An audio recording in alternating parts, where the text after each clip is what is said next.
Сәлем достар, сіздермен бірге қысқа нұсқа. Бүгін біз сіздермен Сәлем социал медиа ұсынған керемет туындыларының бірі Шеше сериалына қысқаша шолу жасап өтеміз. Сериал желісі Қытайдан келген Шынар есімді қазақтың қызы туралы болмақ. Ол осы жердің тумасы Адамбекке тұрмысқа шығып, Қазақстанда қалып қойған екен. Үйленгеннен соң көп ұзамай күйеуі қайтыс болып, 2 баласымен және тағы да аяғы ауыр кезінде қайын әпкесі үйден қуып шыққан. Содан бері Шынар күн-түн демей балаларын өсілдіріп жетілдіру үшін тынбай жұмыс жасайды. Бұрынғы тұрған үйлерінің арендасын көтеріп тастағандықтан, бұлар жанұясымен бірге қаланың басқа жерінен арзанырақ жер тауып, сол жаққа көшіп келеді. Ертесінде Шынар жұмысына үлгере алмай жатқандықтан, балаларды жаңа мектебіне орналастыру үшін үлкен қызын жібереді.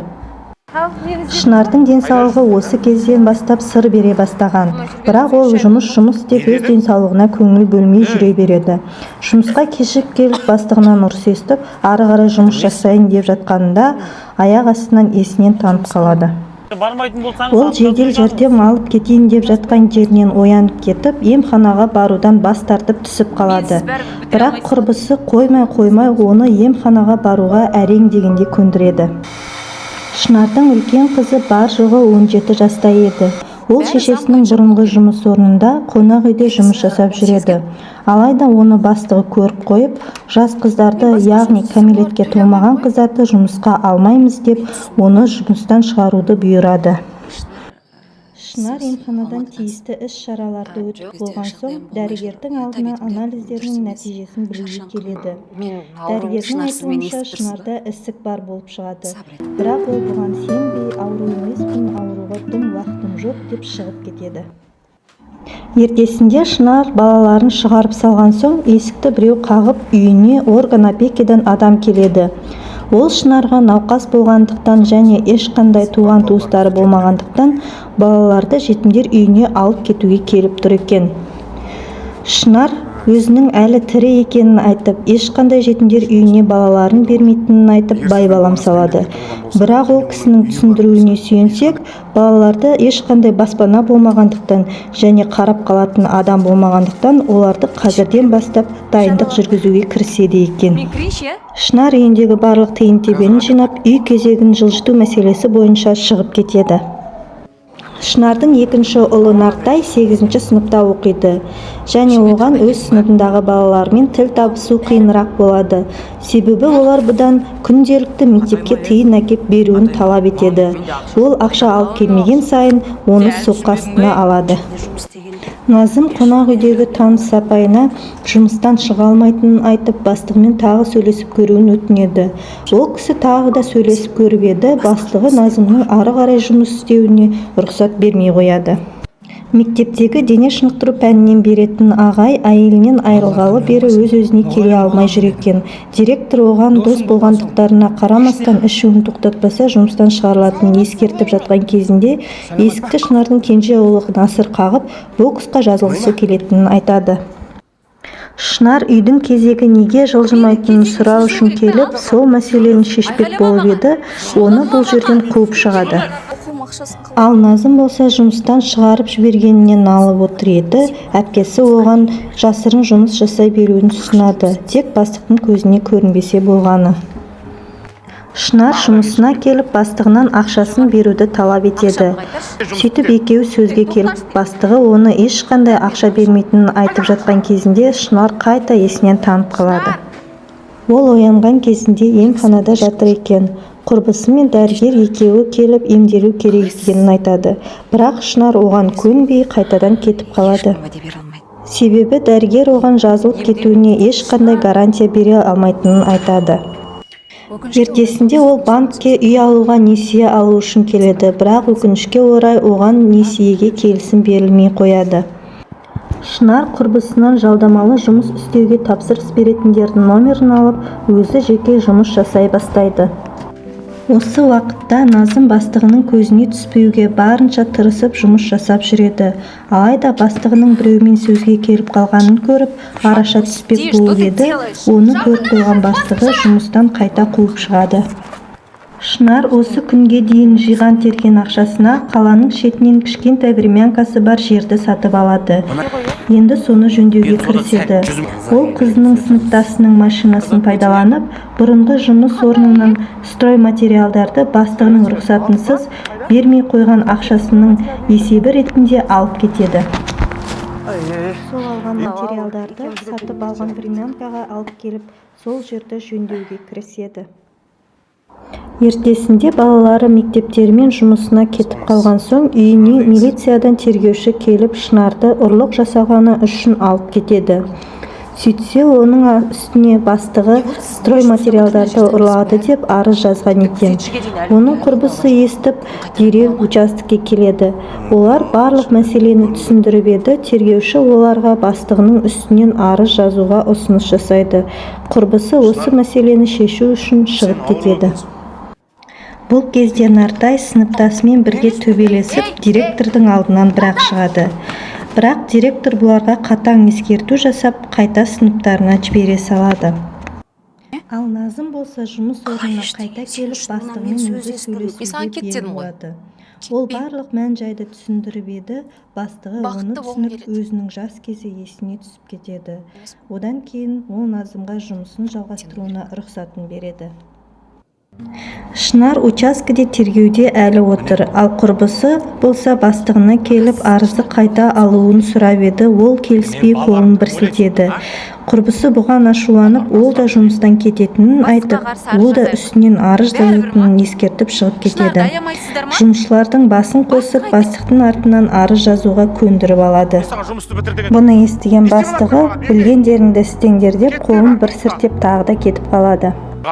Арыз жазылған соң бастықтары учаскеге келеді деп бір шоу шығарып алып, тергеушінің кабинетіне кіріп кетеді. Ол оған пара бермек болып еді, тергеуші оның бетін қайтарып, Шынардың үстіне жазған арызын өзіне жыртқызып тастайды. Дәл осы сәтте Нартай Насырды алып үйіне қайтпақ болып еді, Насыр шешесін күтетінін айтып қалып қояды. Ал Нартай болса өз мәселесін шешу үшін жоғарғы сыныптың дөкейлерімен кездесуге кетеді. Ол жерде ол өз сыныптасымен төбелесіп, жеңген адам 8-ші сыныптың үстінен қарайтын болады. Насыр шешесін күтіп отырған жерінен ағайы көріп, шешесінің орнына паркке апарып қайтуды жөн көреді. Сөйтіп, екеуі паркте біраз көңіл күйін көтеріп, ойнап қайтады. Шынар үйге жайырақ келіп еді, Насырдың жоқ екенін біліп, үшеуі апыл-ғұпыл киініп оны іздеуге шығып кетеді. Сөйтсе, оны ағайы машинамен әкеліп тұр екен. Зәресі ұшып кеткен Шынар, оның ағайына алғыс айтудың орнына оған ұрсып береді. Үйіне кіріп, балаларына ұрсып жатқанда, қызы оған ақша да үйде керек емес, бізге мама керек деп оған ауыр айтады. Осыдан кейін Шынар біраз ойланып қалады. Сөйтіп, ол ертесінде қайын жұртына барып, сол жердің мән-жайын көруге келеді. Сөйтсе, ауылда ештеңе өзгермеген екен. Үйден қуып шыққан қайын әпкесі Айсұлу сол бұрынғыдай барлығымен сыйыспай, бәрінің жанұясына араласып ұрыс шығара береді екен. Енесі болса ауырып төсек тартып жатыр. Енесімен амандасып, қайын әпкесі қайын інілерімен бірге шай ішіп отырған жерінде барлық мән-жайды көріп, өзі туралы еш нәрсе айта алмай қайта қалаға қайтып кетеді. Қайта қалаға келген соң, сатып алған үйді жөндеуге кіріседі. Су қажет болып, өзінің көршілерімен танысады. Нартай 8-ші сыныптардың үстінен қарап, енді ақшаны сол жинайтын болыпты. Назым өзінің алғашқы айлығын алып, мәз болып, әрі қарай жұмысына кіріседі. Жұмыс барысында бір сымбатты жігітті кезіктіріп, екеуінің әңгімесі жақсы-ақ жарасып кетеді. Ол жігіт те Назымды ұнатып, бөлмесіне қайта-қайта неше түрлі сылтау айтып шақырта береді. Осылай бірнеше рет қайталанған соң, әпкесі бөлмеге өзі келеді. Жігіт болса сасып қалып, шашқан жерін өзі жинап алатынын айтады. Нартай жинаған ақшасының жартысын қалтасына салып, жартысын жоғарғы сыныптың оқушыларына алып барып береді. Насыр сабақтан келсе, үйдің есігі жабық екен. Ол есік алдына отырып, пирожкиін алып жеп отырғанында, Орген Опекиннің адамы келіп қалады. Бұл көріністі көріп, ол Насырдан мән-жайды сұрастыра бастайды. Осы кезде Назым мен Нартай келіп қалады. Ол адам үшеуін алдап жетімдер үйіне алып кетеді. Ал Шынар болса осы сәтте времянкадан шығып үйге қайтып бара жатқан. Ол үйге жеткенде есік алдында Насырдың ағайы тұр екен. Екеуі біраз сөйлесіп үйге кіріп кетеді. Үйіне келсе ешкім жоқ. Дәл осы кезде телефоны шырылдап, оған хабар жетеді. Ол дереу орган опекеге келіп, балаларды қайтарыңдар деп шу шығарып еді, түк шықпады.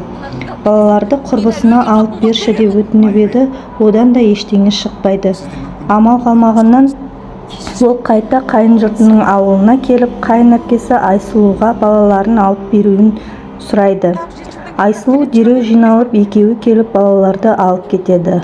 Бірақ Шынар оған ауру екенін айтпаған екен. Айсұлу бір нәрсені сезгендей болып Шынардан сұрап еді, ол сасқалақтап қайын әпкесін үйінен қуа бастайды. Ақыр соңында ашу үстінде ауру екенін мойындап, Айсұлуды үйінен қуып шығады. Шынар Назымға келіп, үйленші деп жалынады. Себебін үйге еркек керек деп ақталады. Назым үзілді кесілді қарсы болып үйден шығып кетеді. Бұны естіген Нартай еркек жоқ деген сөзге намыстанып, балалардан жинап алған ақшасын шешесіне береді. Шынар Нартайды ұрлық жасап жүр екен деп, оған ұрсып береді. Шынар көп ойланып, ақыр соңында емді қабылдауға бел буады. Назым өз жұмысын жалғастырып істеп жүреді. Ал әлгі жігіт болса, оның басын айналдырып, неше түрлі нәрселермен қызықтыра бастайды. Насырдың ағайы кеше неге сабаққа болмағанын сұрап еді, Насыр бала тілімен барлығын айтып береді. Ағайы оны үйіне жеткізіп, Шынармен біраз сөйлесіп, Насырдың айтқан сөзінің рас өтірік екенін білмекші болады. Шынар түсініксіз жауап беріп, үйіне кіріп кетеді. Насырға үйдегі мәселені ешкімге айтуға болмайтынын түсіндіреді. Кешке Назым жұмыстан келген соң Шынар одан айлығын сұрайды. Бірақ Назым ақша жоқ деп бүкіл айлығына әтір сатып алғанын айтып, өз ақшамды өзіме жұмсаймын деп ашуланып кетіп қалады. Сөйтіп ол әлгі жігітпен бірге шет ел аралаймын деп ойлайды. Нартайдың ақшаны толық бермей жүргенін біліп қойған дөкейлері Нартайға өтірігі үшін 2 телефон қойып беруді талап етеді. Назым әлгі жігітпен шет елге кетемін деп армандап жүргенінде, ол жігіттің есіл дерті біреу ғана екенін біліп қатты көңілі қалып қалады. Ол жылап барлығын бастығына айтып ақыл сұрайды. Бастығы оны жұбатып, барлық болған мән-жайды шешесіне айтуға кеңес береді. Бірақ Назым айтпаймын деп шешеді. Шынар таңертең тұрып жуынып жатқанда шаштарының түсіп жатқанын көріп, дереу дәрігерге келеді. Ол ем көмектеспей жатыр деп бай балам салып жатыр еді. Дәрігер оны сабырға шақырып, ем әрқалай әсер ететінін түсіндіріп, оны әрең дегенде жұбатады. Ол дәрігерден кеңес алып отқанда үйіне қайын әпкесі келеді.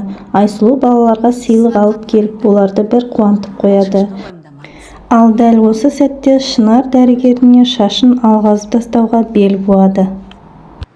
Шынар емханадан қайтып келе жатқанында Насырдың ағайын көріп қалады. Ол оны үйіне жеткізіп салуға ұсыныс жасайды. Шынар келісіп, екеуі жақсы сөйлесіп үйіне келеді. Үйіндегі қайын әпкесін көріп, қайта қуып шықпақшы болып, екеуі ұрсыса кетеді. Айсұлу болса, ашу үстінде Шынардың орамалын жұлып алып, оның ауру екенін балаларына айтып қояды. Барлығы біраз тынышталған соң Шынар Назыммен сөйлесіп көрмекші еді. Назым ол өлгеннен кейін балаларға қарап қалғысы келмейтінін айтып ашуға булығады. Шынар балаларды мектебіне жіберіп, қайын әпкесімен асықпай отырып сөйлеседі. Ақыр соңында ол балаларды соның атына жазып беруге келісімін береді. Ал Назым болса, өзіне загранпаспорт жасата бастайды. Нартай өзінің сыйға алған телефонын және сыныптасының бір телефонын ұрлап, жоғарғы сыныптың балаларына апарып береді. Айсұлу Шынарға балаларды атына аударып болған соң ауылға алып кететінін айтып, документтерді жөндеуге кетеді. Ол жолда Назымды көріп қалып, онымен де біраз сөйлеседі. Мектепке Нартайдың телефон ұрлау мәселесі бойынша участковый келген екен. Ол Нартаймен сөйлесіп, шешесін мектепке шақыртады. Шынар дереу мектепке келеді. Айсұлу болса орган опекеге барып, документтерді дұрыстауға кірісіп кетеді. Шынар Нартаймен сөйлесіп, оның әлі кішкентай екенін түсіндіріп, екеуі татуласады. Участковыйға барлық болған мән-жайды толық айтып береді. Үйлеріне келгенде Назым шешесіне пирожкимен бәрі бірге отырып шай ішейікші деп айтады. Шынар қуанып стол дайындап, барлығы дастархан басында отырғанда Айсұлу келіп қалады. Ол осы кезде барлығы ертең ауылға кететінін айтып еді. Назым ешқайда бармайтынын, шешесінің қасында болатынын айтады. Ертесінде Назым барлығына ас әзірлеп, балаларды мектепке шығарып салып, шешесін емханаға жібереді. Нартайды жолдан жоғарғы сыныптың балалары ұстап қорқытпақшы болып еді, ағайлары келіп қалады. Енді бұндай қайталанбайтын болсын деп қатаң ескерту жасайды. Нартай сыныбындағы Азаматпен келісіп, ақша жинамайтын болып шешеді. Назым жұмысына келіп, бастығына берген ақыл-кеңестері үшін үлкен алғысын айтып, шет елге кетпейтінін айтады. Ал бастығы болса, ол үшін қуанып, кәмелетке толған соң жеке көмекшісі ретінде жұмысқа аламын деп қуантып қояды. Шынар балаларына алып қойған үйін көрсетеді. Балалары бірге көріп, қуанып, үйдің жақсы екенін айтады. Насыр ағаймен сөйлесіп отырып, балалықпен бізге папа болсаңызшы деп айтады. Ағайы ойланып қалып, Насырды үйіне жеткізіп, Шынарға кездесуге ұсыныс жасайды. Шынар ойланып қалып, үйіне қарай кіріп кетеді. Ол қызына болған жайды айтып еді, қызы қуанып келісуге үгіттейді. Оны естіп қойған Нартай мен Насыр да Назымды қолдай кетіп, шешелерін кездесуге үгіттей бастайды. Назым шешесін әрлеп сәндеп, бояндырып, оны кездесуге дайындайды. Балаларының барлығы бірге Шынарды кездесуге шығарып салады. Шынар кездесуге келіп, екеуі романтикалық ас ішіп болған соң серуендеуге сыртқа шығады. Ағайы оған үйленуге ұсыныс жасап, ойлануға уақыт беретінін айтады. Бірақ Шынар өзінің ауру екенін айтып, керісінше оған ойлану керек екенін айтады. Ағай сасқалақтап, не істерін білмей кетіп қалады. Шынар ауру адам кімге керек деп көңілі босап, сол жерде талып қалады. Ертесінде барлығы ауруханада отыр. Дәрігер ота жасау керек екендігін айтып, соған дайындала бастайды. Осы кез Назымның туған күні екен. Нартай Назымның көңілін алып, сол жердегі гүлді алып, туған күнімен құттықтайды. Насыр ағайына келіп жылап, шешесінің ауруханаға түсіп қалғаны жайлы айтады. Оны естіген ағайы дереу орнынан тұрып кетіп қалады. Орган опекетін адамы келіп, балаларға жетімдер үйіне алып кететінін айтып еді, балалар оған көнбей сыртқа шығып кетеді. Олар сатып алған үйіне барып, шешесі есін жиғанша сол жерді жөндейміз деп келіседі. Насырдың ағайы мен Шынардың құрбысы да оларды іздеп артынан кетеді. Балалар жанталасып үйді жөндемек болып жатқанында көршілері көмекке келеді. Осы сәтте орган опекетін адамы келіп балаларды алып кетпекші еді. Шынардың құрбысы мен ағай және Айсұлу мен қайын інілері келіп балаларды бермейтінін айтып, оны қуып жібереді. Барлығы бірігіп үйді жөндеуге кірісіп кетеді. Насырдың спорттан сайысы болатын күні Шынарға операция жасалады. Операция бітіп, нәтижесін естіген соң Нартай мен Назым Насырға қолдау көрсету үшін кетіп қалады. Фильм сатып алынған үйде барлығы бірге жұмыс жасап жүргенінде Шынардың үйінен аман-сау шығып, пирожки ұсынып жатқан жерінен аяқталады. Толық қарағандарыңыз үшін көп рахмет. Каналға қолдау көрсетіп, тіркеліп, лайк басып кетіңіздер. Фильм жайлы ойларыңызды комментарийге жазып кетуді ұмытпаңыздар. Және де қандай фильмге қысқаша шолу көргілеріңіз келетінін жазып өтіңіздер. Назарларыңызға көп рахмет.